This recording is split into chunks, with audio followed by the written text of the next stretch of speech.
Hi, Kathryn here with Handmade by Designs. Well, look what you can make with some Mahogany Obsidian, petrified wood beads, and some pink Rhodonite. And yes, it says light, but I didn't catch it. This is just a beautiful necklace and earring set. I love the Mahogany Obsidian. You've seen this before in the 4mm, but this is a gorgeous pendant with it. And look at those beautiful earrings. Yes, I have them in clips because they're for me, but you can use the ear wire of your choice. With that said, let's turn our eyes to the mat and get started. So as I turn my eyes to the mat, I see my Give Thanks to the Lord beautiful piece of glass. I love this fall glass. And I am thankful every time I sit down to my work table to see this Give Thanks to the Lord, because it is so easy to forget during the day when everything is going busily by to remember to give thanks. And so today I was thinking about our drive home from church. My husband took the long route home from church this weekend, and it was beautiful. It was sunny. The trees looked gorgeous, and I was just giving thanks to the Lord for this lovely drive. And my husband looks over and says, "Does this constitute a Sunday drive?" And I said, "Absolutely." And I was so thankful. So what are you thankful for today? What do you have in your life, or who do you have in your life that you have forgotten maybe to say, "I give thanks to the Lord for them"? All right, let's turn our eyes to the mat. Okay, we're going to start off with these 4mm Mahogany Obsidian round beads from the September Bargain Bead Box, and we have used these before, and believe it or not, even when we finish with this project, I will still have a few of these left. I love this brick red brown and the dark black of this Mahogany Obsidian. It is perfect. Then this says September Bargain Bead Box, but I'm not sure that is it. It said September and I put a 25 on it, but it is Rhodonite, and it is faceted Rhodonite in a pink. And isn't that beautiful? I love this. And then again from the September Bargain Bead Box, we have this 8mm petrified wood beads. I love petrified wood. My grandmother had a lot of it on her property growing up, and I have pieces of it all over my house. And when these came in that September Bargain Bead Box, I didn't even know that was a thing, and it was beautiful. Now then, I have the 24 by 18mm floral filigree connectors, and we will also be using those from the September Bargain Bead Box. And then I have 22 inches left of this filigree in the 4x3mm and the antique bronze. We also have used that on a different project, and I am using part of it. We will use all of my of what I have left of the daisy spacers. Remember, we used that in that really beautiful browns, the tones of browns in the bronzite bracelet. And I got 2 pieces of this Mahogany Obsidian focal bead. Look at that beautiful bead. That is so pretty. And this whole necklace is built around that bead. I'm also going to put out some of my bronze 3mm spacer balls, and I have made some. This is an antique brass because I did not have a bronze, but I've made some head pins for this particular piece, and I've also made some jump rings. All right, so I am going to start out and these are a little over 2 inches. I didn't measure them, I just eyeballed them. And so we're going to start out with a spacer ball, then the 4mm in the Mahogany Obsidian, If it quits rolling around my fingers. Where's the little, there it is. And then I'm going to put on some of that pink Rhodonite. I just love this. Now, if it was in September bargain bead box, a quick glance, I could not find it. But it does come from the bargain bead box, and it is gorgeous. I love it. And then we're going to go ahead and put on, now I think I'm going to put a daisy on before I do that. Yes, I'll use a daisy spacer. And then I'm going to put on that petrified wood, and the colors in this petrified wood bead are awesome. I'm afraid after this piece, it's going to be one of those things that I kind of put back and hold just so I can look at it and roll it around in my hands because it is gorgeous. I might make a bracelet out of it, but I'm not sure. Then we're going to build backwards. We have put on a daisy spacer, another of the Rhodonite in pink, and then the mahogany in that 4mm and a spacer ball. And this is what this is going to look like. Now, isn't that pretty? Building again from the spacer ball, the 4mm mahogany, the pink Rhodonite, the daisy spacer, and that gorgeous petrified wood, a daisy spacer, the Rhodonite, the mahogany, and another spacer. And that will be the links for this necklace. Let's go ahead and put it in my looper, and you have to just put it to the edge of your spacer ball, which means it may or may not close the circle. So you will also need your straight nose pliers to make sure that's closed. And then I'm going to take some chain nose, make sure that's straightened out just a little bit. This is a 20 gauge wire I am building this on. And then I am going to close it up with my chain nose pliers. And these are the ones that are smooth on the inside because I do not want to scratch the antique brass on this head pin. Now, isn't that lovely? I just love that.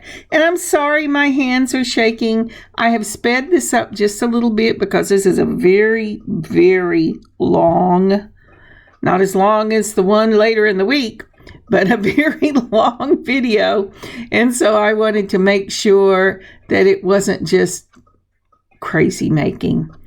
And so again, we do the spacer ball, the mahogany in the 4mm, that beautiful pink Rhodonite, a daisy spacer, and look at the colors in that petrified wood. Oh, it's just so pretty, and the colors are so unexpected. And then a daisy spacer, another pink Rhodonite, the mahogany, and then another of the spacer balls. I just love this. Now, if you do not want the beaded portion of your necklace to be this long in length, you could leave out the spacer ball and the mahogany in the 4mm, but I just love all those colors together, and I think the end product turned out just beautifully. It is so pretty. I'm closing this up with my straight nose pliers, then I take at the base of the circle and bend it back slightly so it's sitting right over the top of that spacer ball. Make sure it's closed, and then between two chain nose pliers, I'm holding it and twisting it slightly because I forgot to make sure that it was in the same plane. So it looks just like that. We're going to need 6 of these, and so I'm going to go ahead and make the rest, and I will see you in a moment.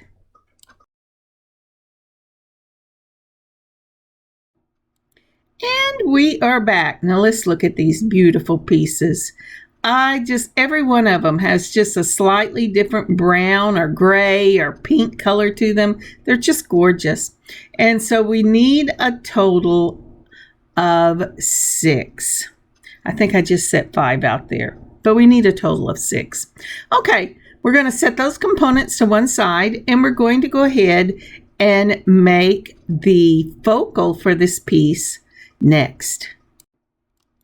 So I have about a 7 or 8 inch piece of wire. I'm checking to make sure I know where to bend it. I want to bend it with one long end and one shorter end for this piece. I have taken it, I've bent it away from me over the top of my straight nose pliers, put it to the back, and then I'm going to do a twist. And I'm only going to do about 2 turns, maybe 2.5 turns around this, just like that. Straighten that up, and I'm going to keep it out to the side. This is going to be the back of my piece. Now the long end, I am going to go ahead and I'm going to decide which one of these I want to be the back of the pendant, and I'm going with the one with more black in it as the front. But whenever you do a piece like this, you can do either side. The side with the wire is beautiful and the side without it is beautiful. Now what I'm doing here is I am pulling down my wraps because I had let them get too far apart and it made it too long. I have a tendency to do that a lot. So don't do as I do as I say, and wrap yours closer together. But I mean, it works out because I just had to take it off and mash it down. Now then, I am going to take that shorter wire and I'm going to messy wrap it at least 3 times, or 3 to 4 times up at the top, because this is going to be where the piece holds the back. Now I'm using my chain nose pliers, the ones without the teeth, so that I don't scar it, and I'm going ahead and messy wrapping that, as I said, 3 times around, making sure that this piece is where I want it as well. Then I'm going to take these same chain nose pliers and I'm going to put one little twist in it, and then up at the top I'm going to put another little twist in it, and that holds it together and tightens it up a little bit so that it doesn't shake. So if I want the one without the wire to be in front, it won't flip to the one that has the wire, or vice versa. Now again, just like we did before, I moved it away from me, then I twisted the pliers. Let's try that again. I have too much. I am putting the tips of my pliers right up against that wrap. I don't want any more length in it. Then I turn it to the front, I wrap it around the top, then I move it to the bottom, and then I am going to wrap this. There it is. I'm wrapping this around several times, and I am just going right over the top of that wire that I have already wrapped. And I have a tendency to do messy wraps, and I'm okay with that. And once I get that done, I'm looking to see how I like this, if it's in the plane I want it to be on. And at first I decided I wanted both of them to be vertical instead of horizontal. But when I end up putting this piece together, I want to be vertical and want to be horizontal. But for right now, this is the way we're going to go. And once I get that done, I'm going to tighten this one more time because I have maneuvered this, and I can take out a little more slack. I skipped that. I jumped off of that. Catch that, Kathryn. Let's try this again. There you go. And you really do want this to be tight. All right, now then I'm going to go with this and see if I can get any more of this around, and then I'll clip it, and I will just tuck that wire right into the messy wrap. I'm using my flush cutters. I'm holding it right up against what I've already done, cutting the wire so I have the smallest tip possible, and then I'm taking again the chain nose pliers that does not have any ribbing on it. These are smooth, and tucking that in. Then I'm going to straighten up my circle because sometimes I'm a little rough on it. I've got them both in the same plane, and like I said, once I start the next section of this, I'll decide which way I want it to go. But for right now, that's where we are. Now then, I'm taking out some more of that antique brass wire. Boy, I have to get me some more of this. It's almost empty. I am straightening out 3 pieces of this wire to make dangles for the focal we just made. That's why I put a loop on the bottom. I want to go ahead and do beaded dangles. I almost forgot to measure that piece. All right, once I get 3 of these cut, I'm going to go ahead and make my own head pins. And the wire I'm using is from Beading, and it is the 20 gauge in the antique brass. All right, to use this, I'm going to use my loopers. I'm going to put it right across just past the edge of the inside, mash it, and it makes this perfect little circle. And this is how, when I don't have head pins, I haven't bought head pins. If I have the wire for the particular project, I go ahead and make my own head pins. And you say, well, this looks like an eye pin. Absolutely. And if you have watched my ring video, you'll know what I'm going to do next. First of all, I tried my nylon pliers because I just did not want to scar this, but what it did was it made it jump over itself. So I have to straighten this out a little bit, and then I'm going to take my either my chain nose or curved nose after I straighten this, and I'm going to mash this down. I'll open up the circle a little bit. I'll take my pliers, oop, oop, oop. Yes, you're going to have to use the one with teeth and be very careful, and mash it straight down. If you've seen my ring video, do you remember doing this whenever you didn't want your beads to go past a certain point? Well, this is how I make head pins, unless I'm doing decorative head pins. But I didn't want to take a chance of that because I didn't want it hanging on my clothes. So now then I will put on a spacer ball, which will be what I start with, and I'm going to make sure that that's wide enough that that spacer ball isn't going to slip right through. And then I'm going to do the other 2. Open it up a little bit, take the pliers and mash it flat, just like that. It'll have a little bit of a loop, but not much. And then the width of that will allow your bead to stay on. And now I just straighten it up whenever I'm through. And again, this one is going to take just a teeny bit of finagling because, as I said, I use my nylon pliers with it, and I should have used the chain nose. All right, and we're doing the same thing. We're going to straighten it out a little bit, make sure it's where I want it. It's still got that little crook in it. Oop, I'm making it worse. There you go. And that one's ready to go. Now, this is only going to have 3 dangles on it. And I am going to go ahead and I'm going to bead these the same way that I beaded the links, with just a little bit of a twist. Now, I'm not liking the curve in that, so I'm going to go ahead and flatten it a little more. All right, here we go. So I already have the 3mm spacer ball. This is the 4mm Mahogany Obsidian, and I'm still playing with that wire. And then I'm going to go ahead and put on one of the pink Rhodonites. Yep. And then let's see, what do I want to do? I don't think I'm going to do daisy spacers because they come out a little bit. I think I'm going to use the spacer ball. Go ahead and put that on, and then the petrified wood. Look at that one. Isn't that pretty? I just love these petrified wood beads. I think they're amazing. I have really never seen any of these. It came as a shock.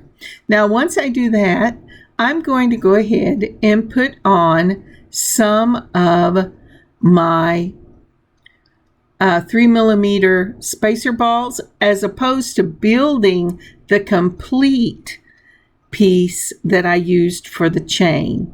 And that is so I can make some difference, I'm not sure I used the right word, in the length of these dangles. So the next one we will build the same way. Where it will be different is in the amount of 3mm spacer balls I put on the top. Now sometimes I change it out in different places, but for these, truly the length is going to change in the number of spacer balls I put on the top. All right, let's go ahead and do this one. Oh, you can find that. Y'all ever have trouble with these little spacer balls? Sometimes it has like metal shavings in the center that you have to poke out before you can use them. Well, this last batch I got seems to have more than normal. Oop, and it jumped off. There you go. And we're going to do another one. Let's see. 5 or 6. I can't decide. Let's see where this sits. Oh, that's real pretty. I like that. And then this one is so dark. Isn't that petrified wood bead? Isn't that gorgeous? It is just so dark. I love it. All right, and then we're going to make one that is exactly the same in length as the one that we started out with. So it will be the spacer ball, the mahogany, the rhodonite, a spacer ball, the petrified wood, and then 3. Now, when I got ready to put these on, oh, that one is amazing. Look at that. That has almost a yellow color to it. That's beautiful. I'm sorry. I keep looking at the beads and do you get excited over your beads?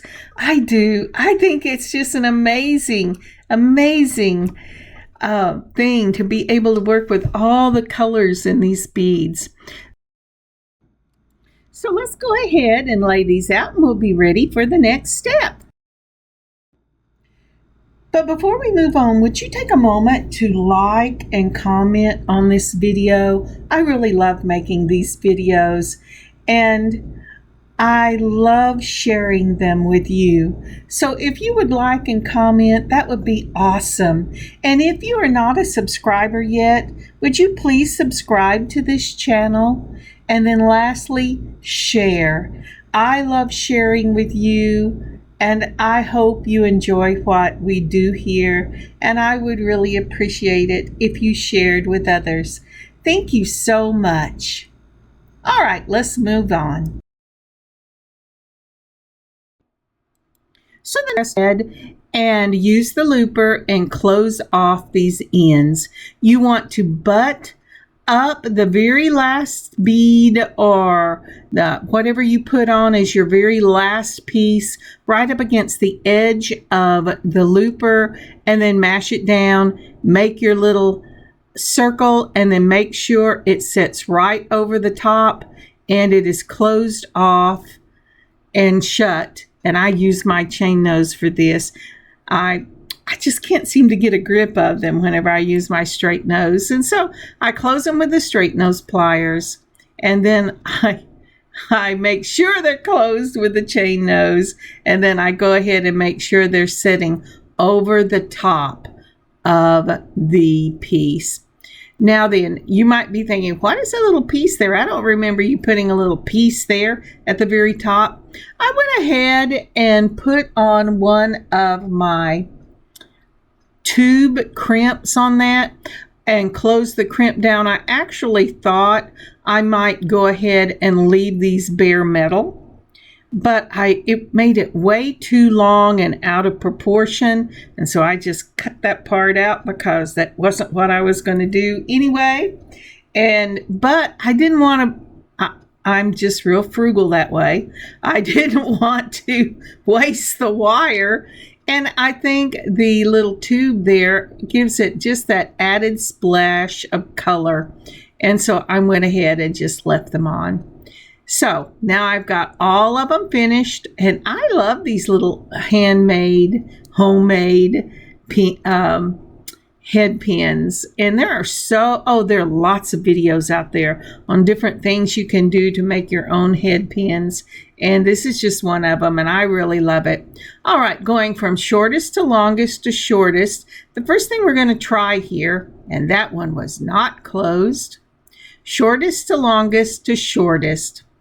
I am going to put them on this piece right here. This is a larger of the circles. It's actually number 3 on my bell pliers because I made my own jump rings, and I'm going to put it on here, and let's see what this looks like. It may be too long for my aesthetics, as my daughter says, for my aesthetics. So it's amazing what you can learn from your grown kids. All right, so let's go ahead and lay this down. And yeah, now is it okay? Absolutely. Do I like it? Absolutely not. It's too long for me. So, and since this is for me, I'm going to go ahead and open this up, and I'm going to put it right on the small of the jump rings that I made, and this is the number 1 on my bell pliers that I wrap this wire around to make jump rings. All right, and that's really easy. You just take the end of it, you hold it between the jaws of your bell pliers, and you just take little turns like doing a roll down loop until you get a whole bunch of them in a coil, and then you just cut them down the middle.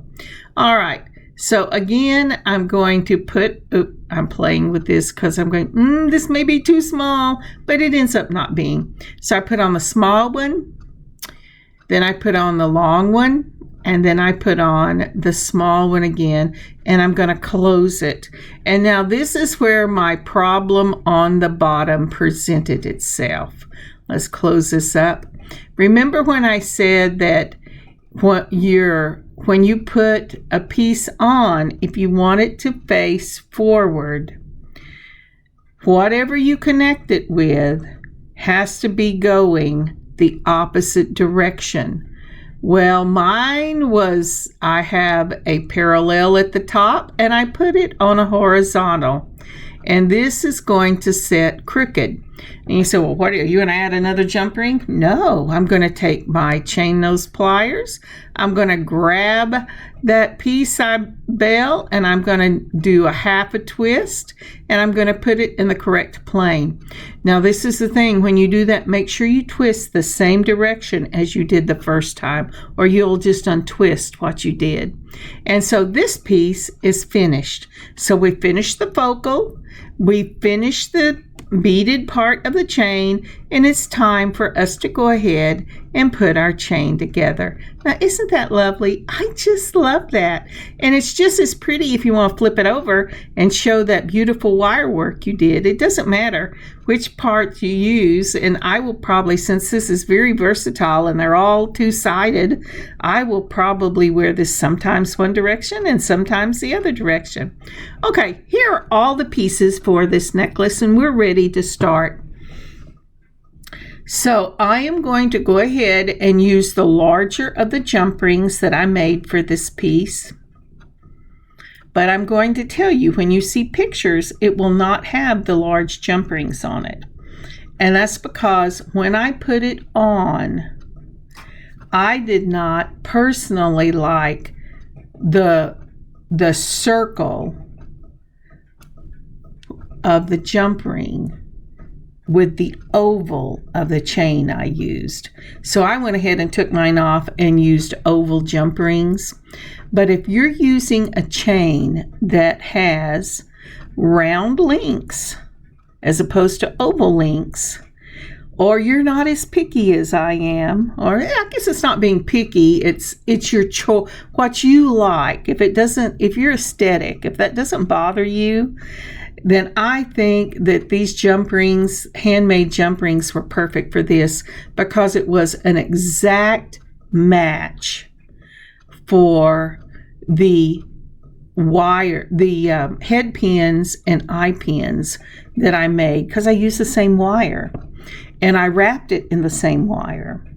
but I ended up putting a antique brass oval on the finished piece, and that made it blend in more with these beautiful connectors that were in the September bargain bead box. But let's go ahead and put it together, because it doesn't matter which way you put it to. If you're using the round or the oval, you're going to put it together the same way. Now then, I'm trying to decide if there is a right and wrong to this. If there is a right and wrong side to this, I could not really decide which it was. I open up the jump ring between two chain nose pliers. I put on my connector, then I put on the beaded part just like that. And I am going to go ahead and lay that down. Then I'm going to go ahead, open up the next one, and I hope my hands eventually find where the camera is. We're not sure it will. There you go. Open it up with a twist of just one wrist. That's really important when you're using 20 gauge jump rings, because normally I would use a slightly like an 18 maybe, but this is what I had, and they're softer, and so I don't want to put any stress at all on these jump rings. Do they work? Absolutely. I've never had a problem with them, but I'm a little paranoid because of the softness of the metal. So I'm going to go ahead and I'm going to make sure that that's closed up. And so I have a connector on both ends, and I'm going to do the same thing and just continue this on. I went ahead and put on 3 connectors and 2 of the beads. And then I decided that I think I really like it better if it ends in the beads. So I ended up making an extra set of beads and putting them on. So I would have 2 connectors and beads as opposed to 3 connectors and no beads. And so that's what I'm going to do here. I'll put it all together and I'll show you the next step. All right. So here are the pieces put together, and those are just so pretty. And then I am going to go ahead and get that up there where you can see, another set of beads in the center and 1 more of the connectors, so that this will be joined right like this. And I want to show you 2 different ways to do it. You can bend them like this, and you can put it on just like that. And I did that the first time, and I ended up straightening these up. And the reason I did is because when I put it over my head, I realized it wasn't going to be the problem I thought it was because of the length of the beads. And so I just went ahead and straightened them back out and used all of them as straight. Now, one of the other things that I thought about with this is, what if you bent all of them and then put the curve to the left and then the curve to the right and the curve to the left and then the curve to the right? That would be a lovely, lovely piece, especially if you weren't going to put a focal that has some weight to it at the bottom. I did not do this because I really was concerned about the weight of the focal. But if I ever have this many connectors again and all these beautiful beads, I'm thinking that is something I am going to do. I have put it in my idea book, and I think that would be gorgeous. All right, so if you go ahead and have them slightly bent, it'll give you more of a curve around the bottom of your piece. And so let's go ahead and put this on like this. Come on. And then we're going to put the bead on, and then I will put that connector on both sides. So close that up just like that. I wish my hands wouldn't fall off. There we go. I need a bigger screen. or a better, actually what I need is a better idea of where my hands are in the space. I do not think if I had a bigger screen, it would help that much, because then I would just have a bigger space to work with. All right, again, make sure that you open this between 2 chain nose pliers. You're going to put on, and I am being very careful here about how I put this on because I don't want to twist this right in the middle. And I'm going to go ahead and put on that connector just like that. And then I'm going to go ahead and put on the other side of the connector. You see, that's real pretty. I really loved it. I was really sad whenever I put the chain on, and if I had had an antique brass chain that was circular, I probably would have just changed the chain and left these beautiful handmade jump rings on, but I didn't. And so there you go. That's where I found myself, and I thought, well, I could record this again, and then I thought, no, I really need to get this imported, exported, uploaded, whatever you call it. But this is the way that this pendant is going to work, and I ended up using 2 jump rings for this one. So for this, as I said, I had to use 2 different jump rings. At first, I was going to try to put it right through the hole in the center. It looked like it should fit, but if you flip this over, the pour or whatever they do for these had not gotten a complete open on one side, so I just moved over to the other side. I messed with it for a few minutes thinking, I know this should fit, but then right here I turned it over and went, oh wait, that's not going to fit at all, is it? It doesn't matter how many times I keep trying to mash it. Now, if I had had a small enough pointed metal, like, I don't know, maybe something that I use with clay work, I could have got it through, but I moved it to one side, made sure that it was going to close, and then I'm going to go ahead and put one on the other side. And so I'm going to end up using 2, just like that. I'm going to end up using 2 of these jump rings.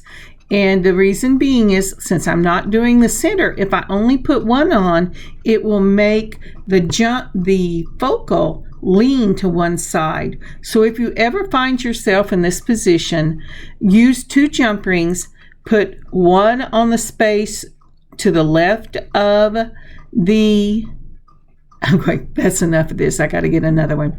Put one of these on the space to the left of the center, and then one on the right to the center. And then the other thing that you have to do when you're thinking about this is try not to let those jump rings cross.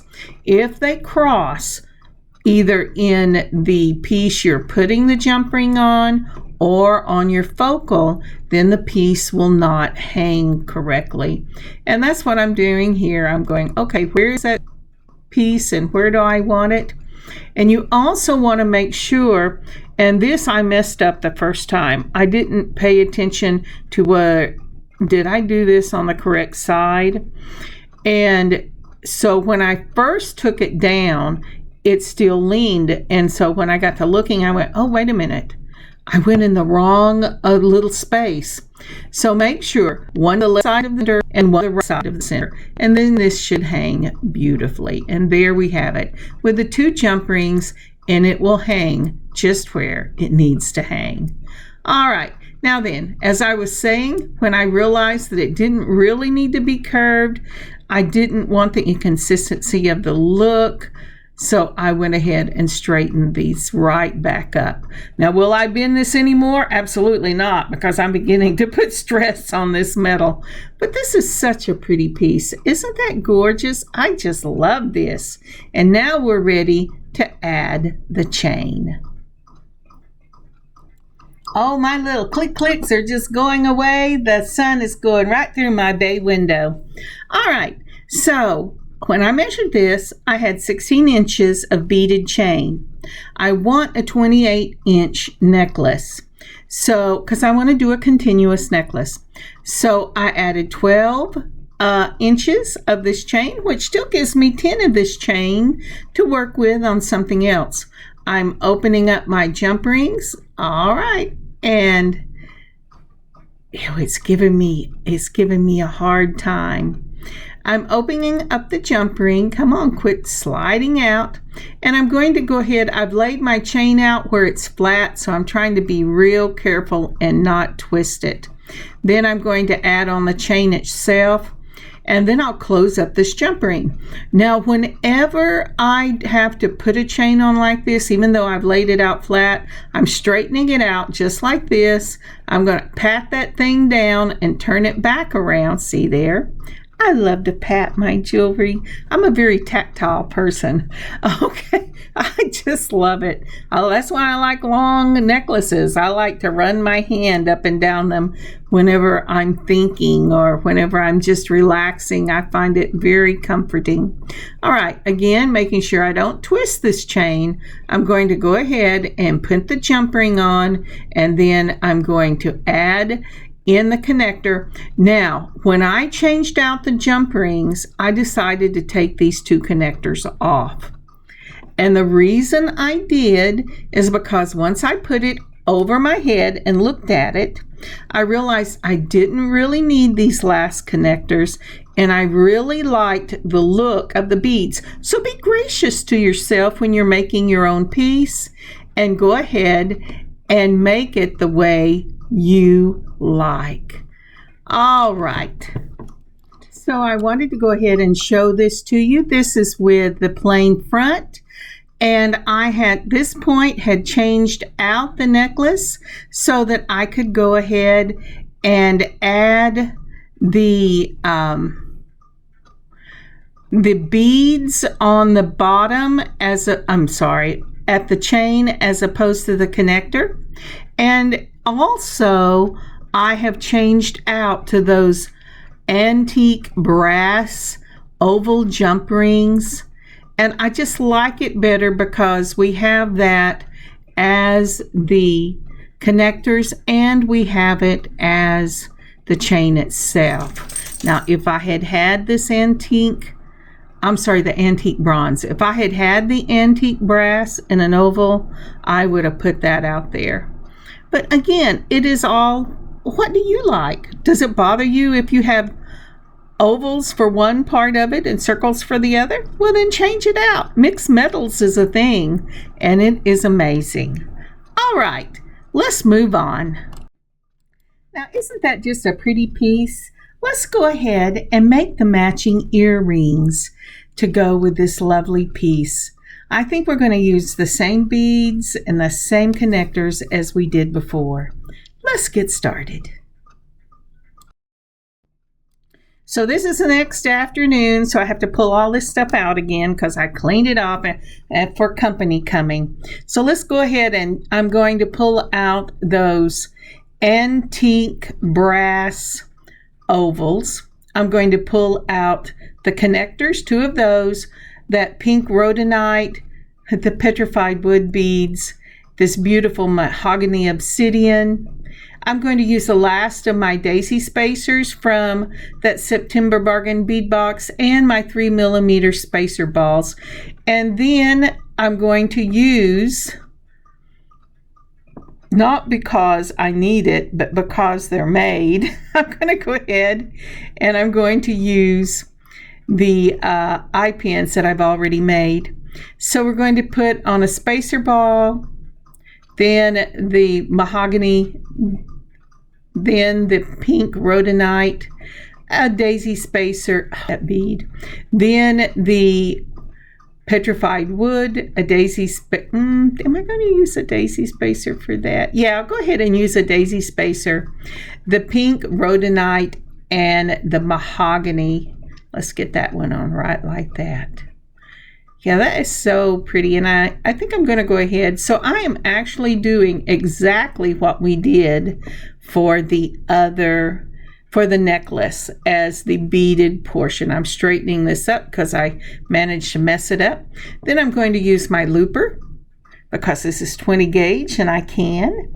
So I'm going to use my looper, make a little loop, push it back just a little bit so you get that lovely little question mark. I'm going to close it with my straight nose pliers and make sure it's really closed, and then I'll back it off just a bit from the bottom, just like that, where I put it right at the edge of the other side, and straighten it up slightly so that the circle, that loop, sits right over the top so that it will hang evenly. When I do that, I have to use my chain nose pliers. Oop, mash too hard, so I'll have to straighten that out and go ahead and straighten that out, and then we'll have the other one by the magic of video. Now see that? Isn't that pretty? All right, now with this one, I thought about going ahead and making this a two-step dangle, but I decided with the they were just going to be too long with the connector. So I'm going to go ahead and I'm going to close this up just like I did for the dangles on our focal point. I'm being very careful because this has teeth and I don't want it to scar it. And I'm just taking little bites and making sure it's mashed flat. I will use whichever one has the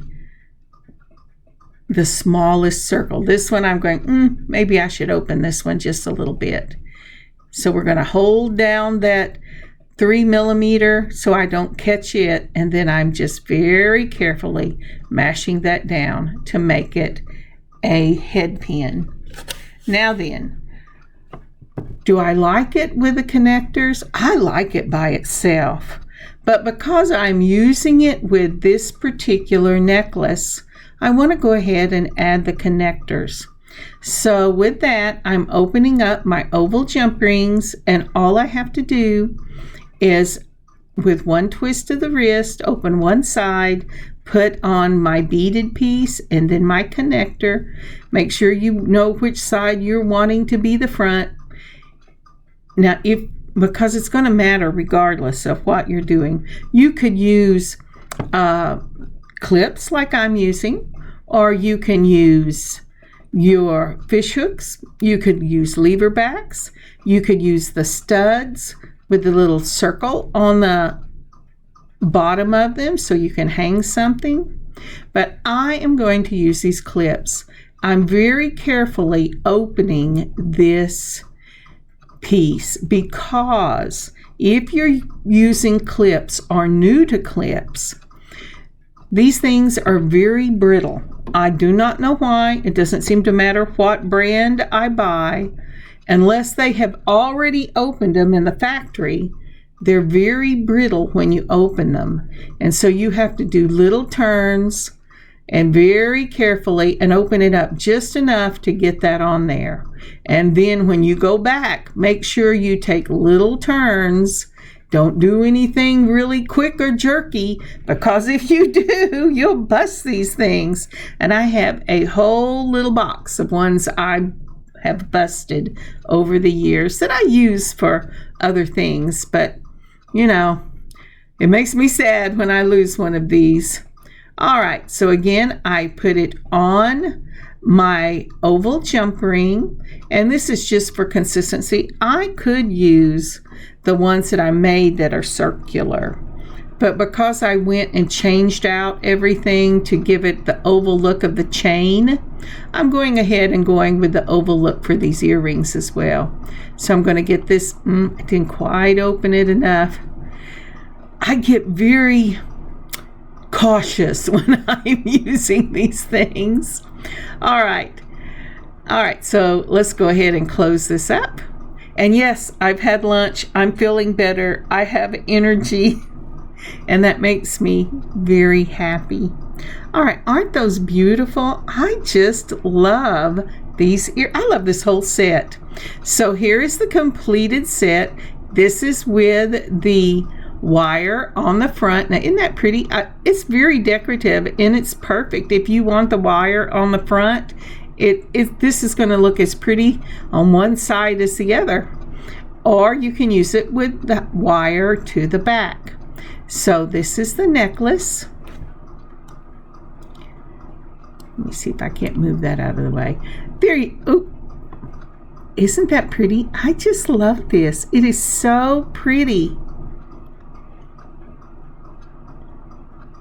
And look at the different colors in the fringe and that fringe dangle coming off of that pendant. Isn't that gorgeous? You've got that gray brown, and then you've got that dark, almost mahogany black, and then that yellowy pink, and that's all petrified wood. And it is beautiful, just beautiful. I love this set. All right, let's go ahead and see the earrings, because these are some lovely pieces. I'm going to go ahead and clip, because they're clips. I'm going to head and clip these in so I can tilt it just slightly and you can see how they will hang on the ear. I like clips.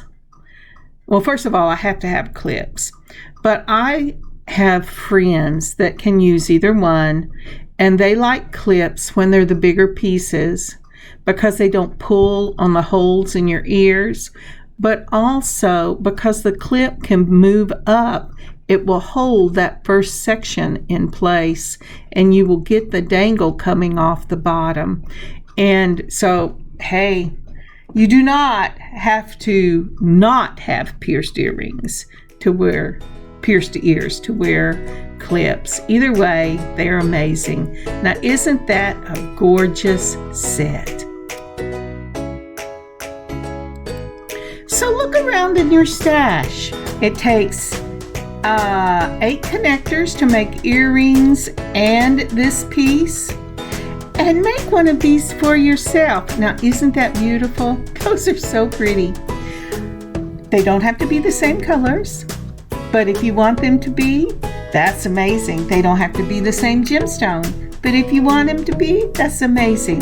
The point is to have fun with what you decide to make. This is not about having to be perfect. This is about enjoying the process. God bless you and God keep you safe till I see you later in the week. Kathryn, Handmade by Circle Art Designs. Happy beading, y'all. God bless.